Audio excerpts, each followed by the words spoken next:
বর্তমান সময়ে আমাদের লাইফ নিয়ে যে আমাদের একটা স্যাটিসফ্যাকশন আছে, এই স্যাটিসফ্যাকশনের যে লেভেলটা আছে এটা অনেক নিচের দিকে।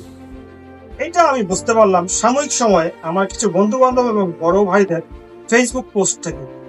এরা হয়তো ফেসবুক পোস্টে জিনিসটা লিখছে, বাট যদিও কিছু মানুষ লিখছে, বাট ওভারঅল মানুষের কিন্তু তাদের স্যাটিসফ্যাকশন লেভেল কিন্তু অনেক নিচের দিকে। এই যে আমাদের লাইফের প্রতি যে আমাদের যে ডিস্যাটিসফ্যাকশন কাজ করতেছে, এই ডিস্যাটিসফ্যাকশনটা 3টা টিপ ফলো করলে কিন্তু আমরা লাইফে আমরা হ্যাপি হইতে পারি। নাম্বার 1, আমরা অতীত নিয়ে রিগ্রেট করা বন্ধ করে দিব। কারণ হচ্ছে কি, অতীতে আমাদের যাওয়ার কোনো সুযোগ নেই, রিকনস্ট্রাকশন বা রিফর্ম করার কোনো সুযোগ নেই। অতীতে যেটা হয়ে গেছে, দ্যাট ইজ ওভার। আমাদের অতীতে থেকে আমরা শিখবো কিভাবে আমরা ভবিষ্যতে ভালো করা যায়। অতীতে আমরা যে ভুলগুলো করেছি ওগুলো থেকে আমরা শিক্ষা নেব।